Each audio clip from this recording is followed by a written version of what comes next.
Well, welcome back. I want to talk about being nice. And I wanted to record this a while back. Then certain things happened, and I encountered certain people and thought, I'm not feeling nice, so I'm not going to be a hypocrite and record something about being nice when I'd really like to tell them something that isn't nice. But as always, I kept thinking about it, and beyond understanding the higher road and all that good stuff, why being nice is so important, I'm going to return to it because it is important. In a time that is more volatile, aggressive, confrontational, defensive, violent than any other that I can recall, I think this is a call to action to remember to be nice. Nice, kind, thoughtful, compassionate, putting yourself in somebody else's shoes and considering their perspective, their situation. Why is it a good thing? Because there is so much conflict, there is so much tension in society, in community, I think intrinsically, individually, and we need to counterbalance that individually. We'll start just with that. We need to counterbalance that negativity with some positivity, with some energy that reminds us that one situation, that one person, that one event, that one result, interaction, what have you, is not representative of the whole. And why would we want to do this? Because living a tense life full of conflict and frustration and pain and anguish and anxiety, it's not fun. I don't think it's what we are meant to do with our one shot at this thing called life on this planet. Why are you going to spend it focused on the negative when you could at least balance it out and find some harmony with the positive? So I think that in itself is ample justification. You want to have a happy life. You want to have a happy day. You want to have more good memories than bad. You want to have more thoughts of hope and inspiration and excitement than anxiety and dread and fear. If that doesn't make sense, then you're right. Don't bother watching the rest of this episode. It's not going to be a long one. It doesn't need to be. But if that is the perspective and the attitude that you are possessing, then this is not the talk for you. Although, side note, I'd say it's exactly what you need. It's exactly what perhaps can motivate you to consider a different perspective, a different attitude. Because ultimately, you are in control of your life. You are in control of how you feel to a certain degree, at least how you're going to respond to those feelings, right? So being nice, being kind, countless ways, right? I always think about in the market with the cashier, I love just that small talk.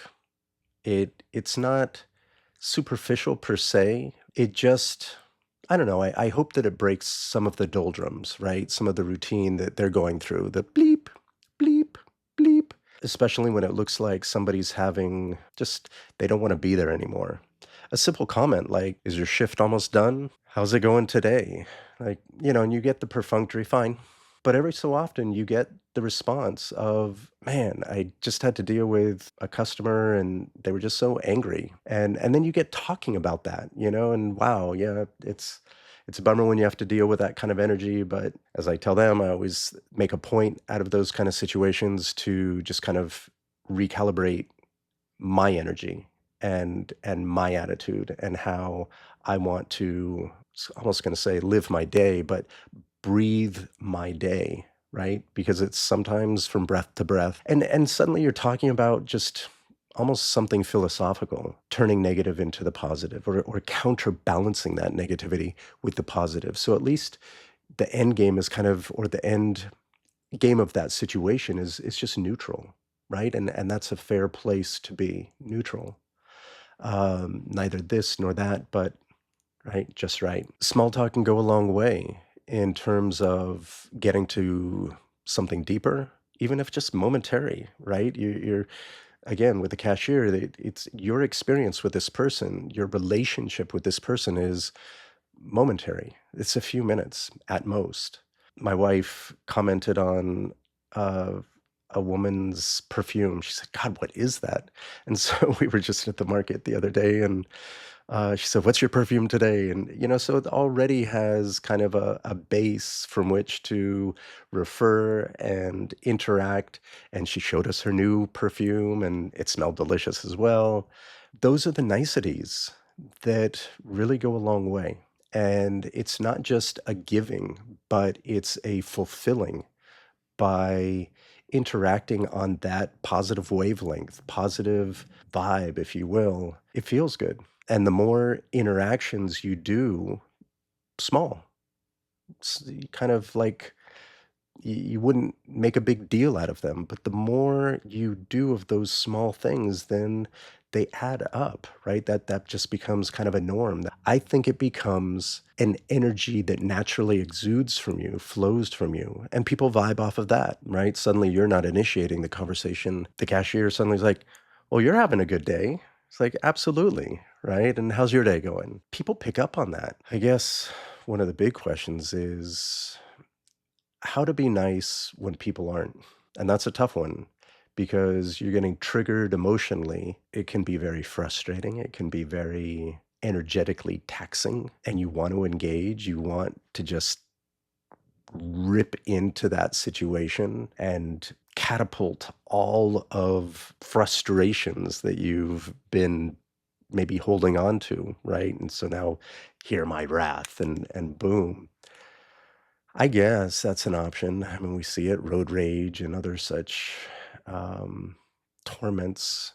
You always want to have a quick, right, kind of response and leave it on your terms, but you don't have to, right? So, how to deal with difficult people? That's their energy. If you can rise above the emotion and truly understand the crap that they are throwing at you, it's just a reflection of their inner turmoil, their angst, their anger, their frustration. And you're not their psychiatrist. You're not their therapist. You're not your interaction does not warrant the time and energy and skills to address their needs. And they don't have the emotional intelligence or intellectual intelligence to process that in a healthy way. And so they vent. Whatever trigger occurred in your interaction, they're just going to dump it on you. Listen, whew, all right. That was a lot of negative energy you just had and threw in my general direction. Not mine, right? It's a reflection of them, their emotional situation. So don't take it. Think of anger as like I think a hot rock, or I always think a hot potato, like the game, right? It's this is my anger, and I'm gonna say things, I'm gonna do things, and I'm gonna give it to you. It's not my rock.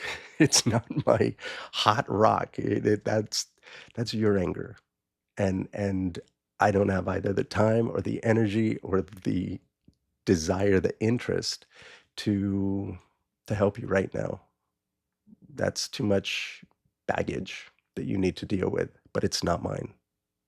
And you walk away, you move on. Easier said than done, right? But that's what's going on when we're interacting with people who want to share their bad energy, not interested. The store is closed, doors are locked.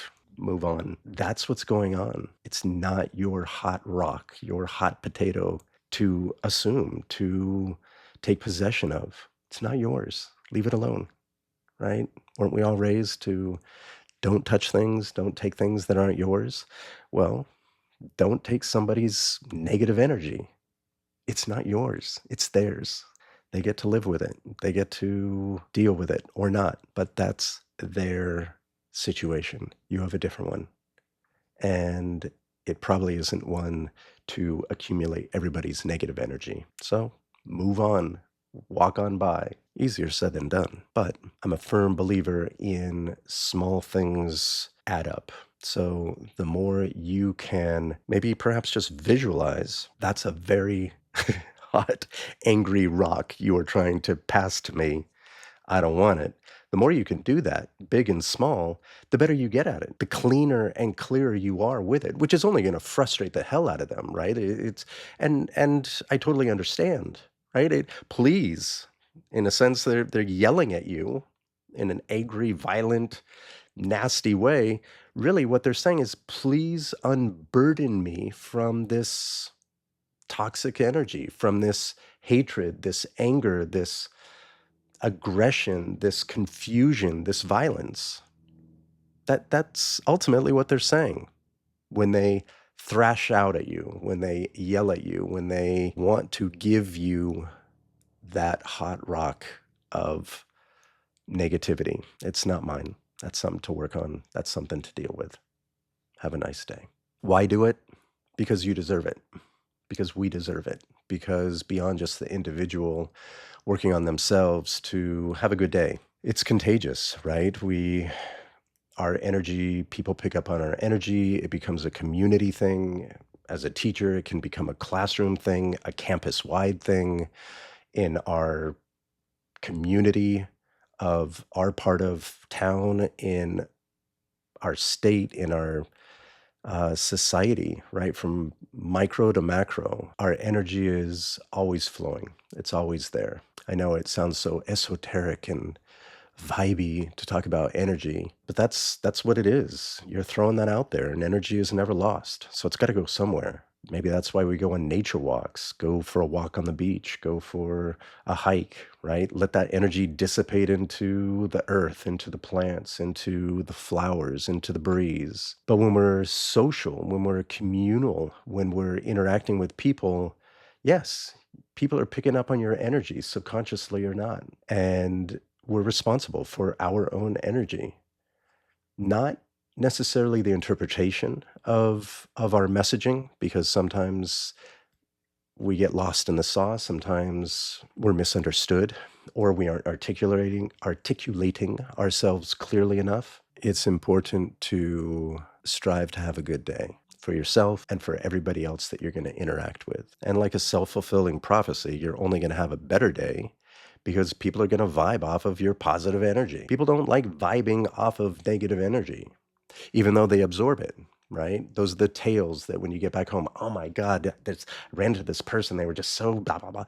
Right? You've taken that hot rock of anger and decided I'm going to put it in my personal backpack and carry it around for a while. Even if you're carrying it around to, chastise it or make fun of it or ridicule, right? Those are all negative emotions.